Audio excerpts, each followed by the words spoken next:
Dans ce circuit, on cherche à calculer le courant I. Donc, premièrement, on va remplacer les deux triangles ADF et BFC par deux étoiles. Donc, je vais remplacer ici une étoile. Là. Première étoile à la place de triangle. Donc, deuxième étoile, là.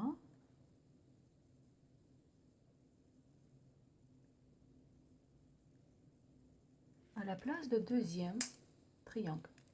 Et je vais marquer ici R1, R2, R3 et R4, R5, R6. Et maintenant, il faut que je calcule les R1, R2 et R3 en fonction des paramètres de ce triangle. Donc, j'effectue la transfiguration triangle étoile. Et pour cela, il faut que j'utilise le théorème de Kenly. Donc, le théorème de Kenly nous permet de passer de triangle vers l'étoile. Donc, les paramètres de l'étoile, je peux toujours calculer à partir des paramètres de mon triangle. Donc, je vais appliquer les formules. Donc, R1, je vais mettre en bleu, égale produit de 20 et 50 divisé par la somme des trois. Donc, ça sera 20 plus 30 plus 50. Donc, ici, ça sera 100. Donc, 1000 divisé par 100, donc égale 10 ohms. Ensuite, R2 égale, pour R2, ça sera 30 fois 20 divisé par 100, donc ça sera 6 ohms. Pour R3, donc ça sera 50 fois 30 divisé par 100 égale 15 ohms. La même chose pour R4 égale 30 fois 50 divisé par 30 plus 20 plus 50, donc 100 égale 15 ohms. Ensuite, R5, c'est 30 fois 20 divisé par 100 égale 6 ohms. Et toute dernière, c'est R6, c'est 20 fois 100, 50. 20 fois 50 divisé par 100 égale 10 ohms. Donc, nous avons trouvé tous les paramètres de nos étoiles et nous pouvons maintenant redessiner le schéma. Donc, ici, j'aurai ce générateur 18 volts. Donc là, 48 ohms. A, B. Ensuite, donc ici, R2. R2, c'est 6 ohms. Ensuite, R1, c'est 10 ohms. D. Ici, R3, 15 ohms.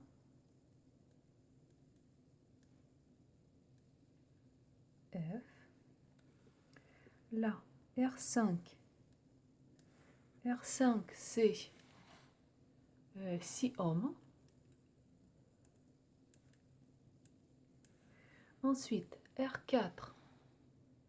R4, c'est 15 ohms.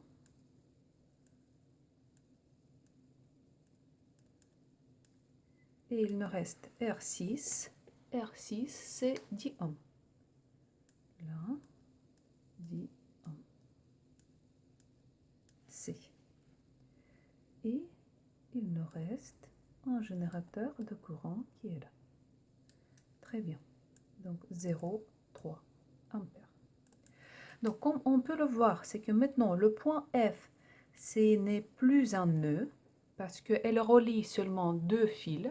Donc il n'y a pas de séparation de courant. De même est vrai pour le point D et le point C. Maintenant, je vais les placer plus proprement. Donc je représente mon schéma.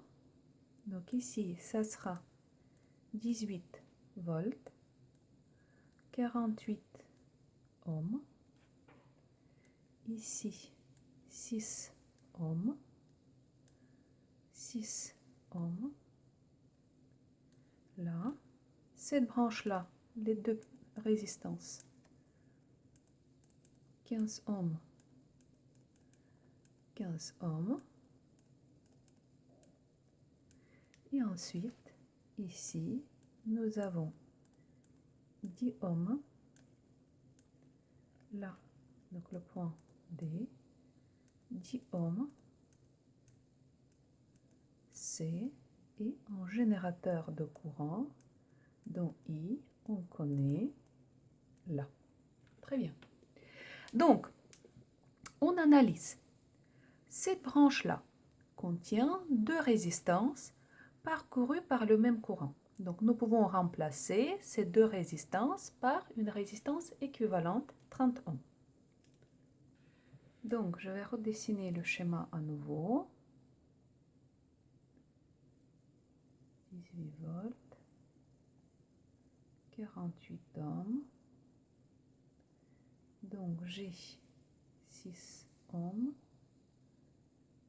6 ohms. Et ici, j'aurai une résistance équivalente. Donc, 15 plus 15, 30 ohms. 30 ohms. Là, 10.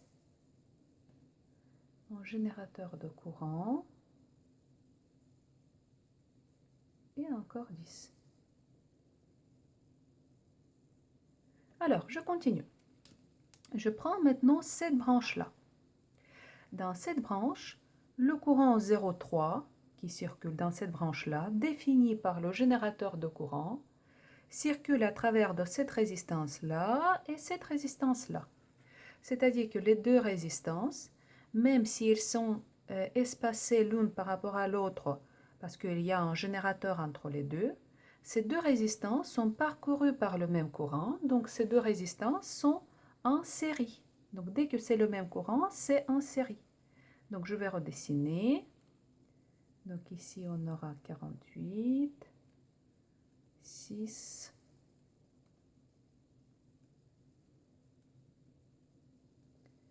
6, 30. Et ici, donc les deux en série, 20 ohms. Et un générateur de courant, 0,3 ampères. La même chose est vraie pour cette branche du haut. Donc cette branche contient certains courants et ce courant, cette intensité, traverse toutes ces résistances. Donc c'est le même courant qui traverse 6 ohms, 48 ohms et 6 ohms. C'est-à-dire que ces trois résistances sont en série, malgré le fait qu'entre les deux, il y a un générateur de tension. Dès que c'est le même courant, c'est-à-dire que les résistances sont en série. Donc, ça sera 6 plus 6, 12, plus 48, 60 ohms. Je représente le schéma. Donc, ici, j'ai 18 volts, 60 ohms, là. Ensuite, 30 ohms. Et ici, j'ai une résistance de 20 ohms et un générateur de courant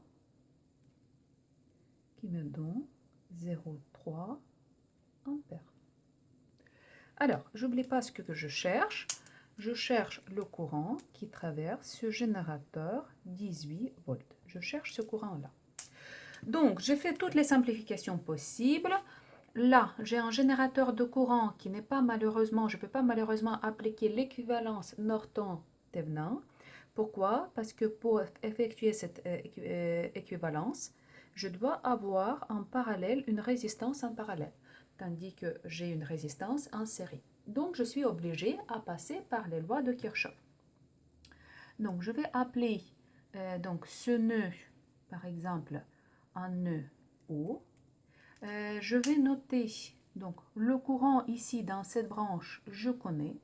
Ce courant, il est défini par le générateur de courant. Donc ici, c'est 0,3 ampères. Donc le courant qui entre dans cette nœud. Ensuite, dans cette branche-là, je ne connais pas le courant, donc je vais marquer ça. Ça sera, j'imagine que ce sens-là, c'est I'.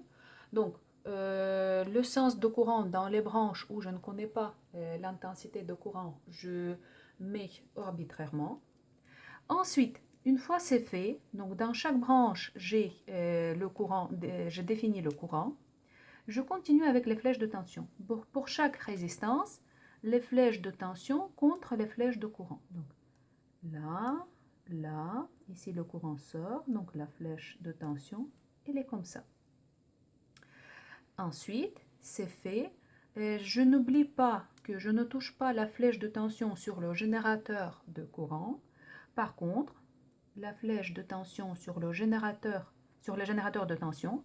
Par contre, la flèche de tension sur le générateur de courant, je mets toujours dans le même sens que la flèche de courant. Donc, je vais marquer UI. C'est fait. Donc, je vais marquer ici U60, U30 et U20. Donc, je vais marquer maille 1, maille 2 et je choisis de façon arbitraire le sens de parcours. Je commence par la loi de nœud. Donc, le nœud A, la loi de nœud, la somme des courants entrants, donc c'est 0,3 ampères, égale à I plus I'. J'ai ma première équation. J'ai deux inconnus. C'est-à-dire que maintenant, il me suffit à établir une deuxième équation.